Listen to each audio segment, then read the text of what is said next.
Olá pessoal, seja bem-vindo a mais um vídeo. Hoje nós vamos estar falando sobre a família Rockefeller.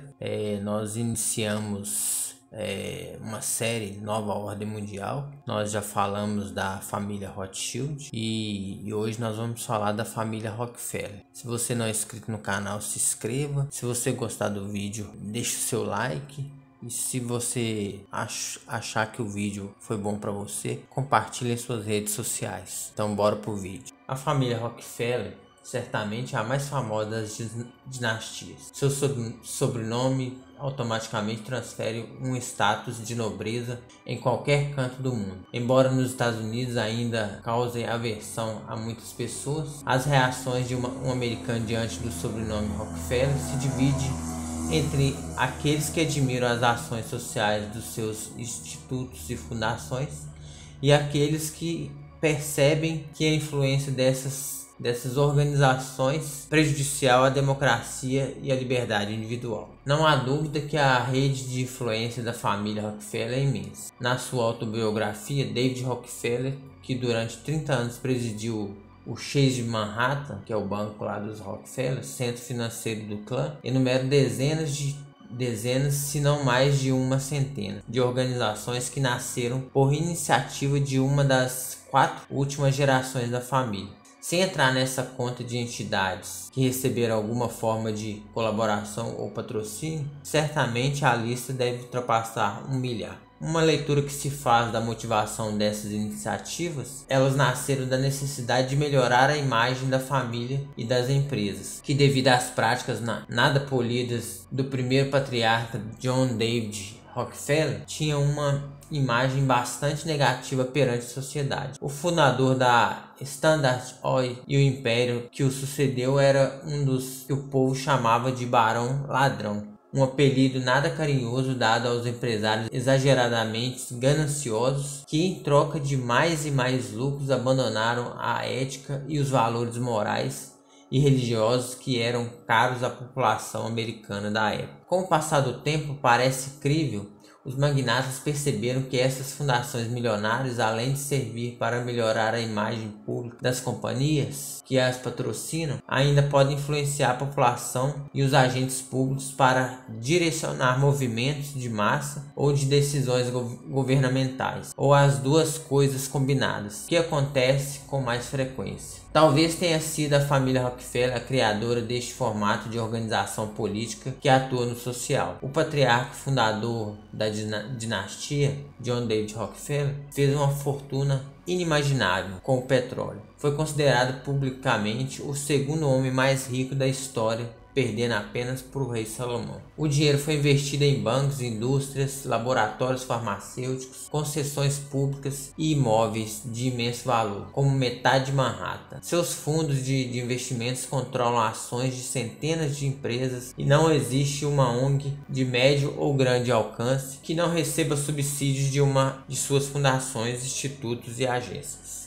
No Brasil, a influência da família na história contemporânea foi imensa. Um exemplo são as verbas decisivas à criação de importantes universidades, como a USP e a Unicamp, pelo menos. Outro é a revelação de Fernando Henrique Cardoso de que um dos agentes de Rockefeller fora o principal financiador do SEBRAP, Centro Brasileiro de Análise e Planejamento, de onde saiu, além de FHC, muitos outros que ocupam ou ainda ocupam cargos em nossa república. Por se tratar da dinastia com presença mais ostensiva, a história da família Rockefeller é emblemática. A compreensão de algumas de suas motivações permite entender vários aspectos da nova ordem mundial. O FID, Federal Reserve, é uma empresa privada e, como qualquer outra, visa o lucro. Acredito que muitas pessoas desconhecem essa informação, principalmente no Brasil. Sempre que a imprensa brasileira se refere ao FID, Federal Reserve, o classifica como um Banco Central norte-americano, forçando implicitamente uma comparação equivocada com o Banco Central brasileiro, um órgão subordinado ao governo federal. Acontece que o FID, apesar do nome e apesar de emitir e controlar o valor do dólar, não é correspondente do nosso Banco Central. Não é federal nem é uma reserva. Para uma melhor compreensão, temos que voltar um pouco na história.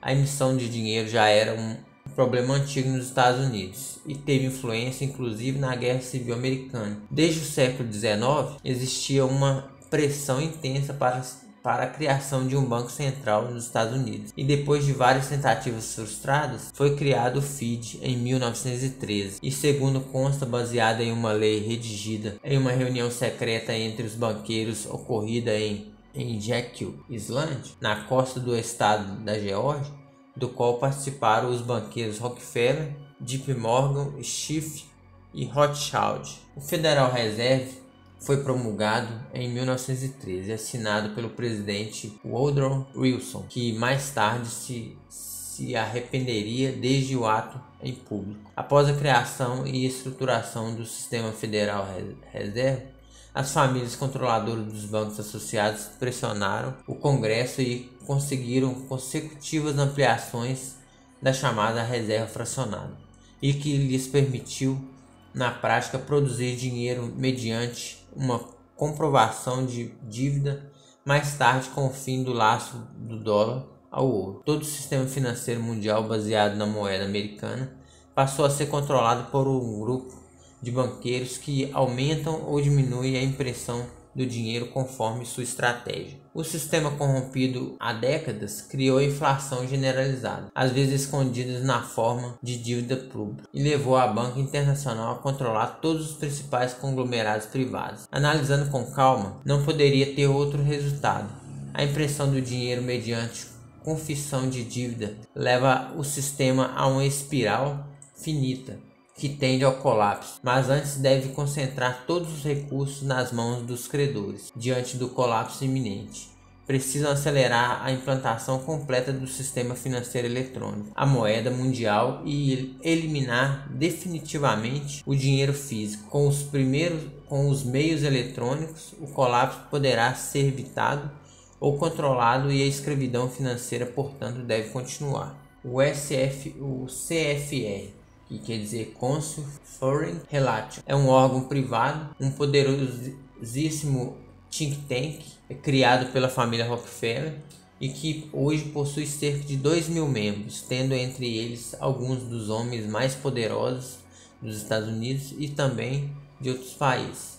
O Conselho das Relações Exteriores é chamado pelos americanos de antessala da presidência, não apenas no sentido de que assuntos debatidos entre suas paredes tornaram-se as prioridades governamentais, mas também pela regra comprovada com muitos exemplos de que para ser presidente dos Estados Unidos antes é necessário fazer parte dos seus quadros ou no mínimo contar com seu apoio. Os dois Bush, Clinton, Carter e Obama são nomes recentes que se elegeram com sua ajuda, mas podemos encontrar exemplos desde a sua fundação em 1921. Comissão Trilateral, por iniciativa de David Rockefeller, foi criada em 1973, com o intuito de formar um centro de discussões relacionadas aos assuntos de interesse dos Estados Unidos, Europa e Japão.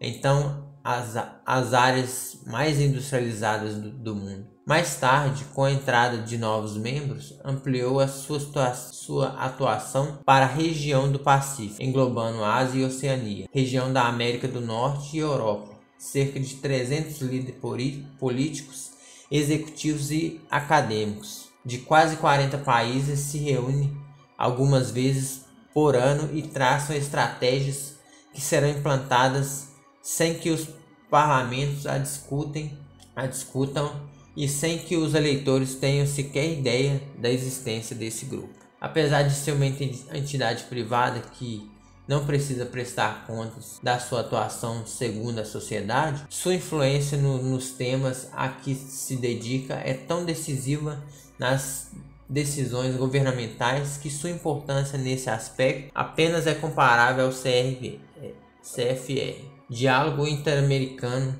outro fórum privado de discussões que surgiu por influência de David Rockefeller.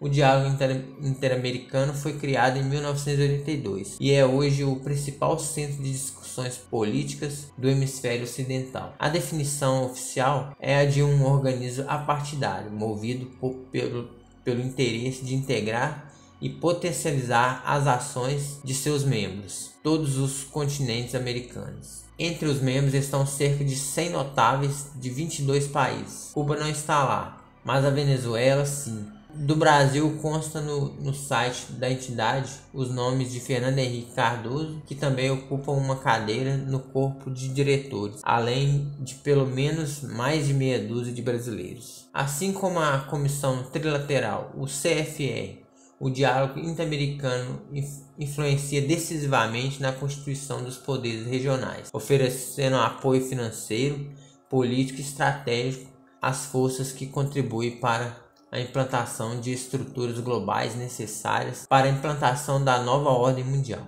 Também são recompensados os líderes políticos que de alguma forma beneficiam os bancos e corporações por eles controlados. Os partidos brasileiros PSDB e PT já contaram com seu apoio e costumam seguir suas recomendações. Então é isso, pessoal. Espero que vocês tenham gostado do vídeo.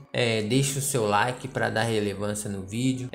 Compartilhe em suas redes sociais. Se você é novo no canal, se inscreva para não perder mais nenhum vídeo. E nós temos vídeos anteriores que explicam mais resumidamente a nova ordem mundial. E fiquem com Deus e até o próximo vídeo.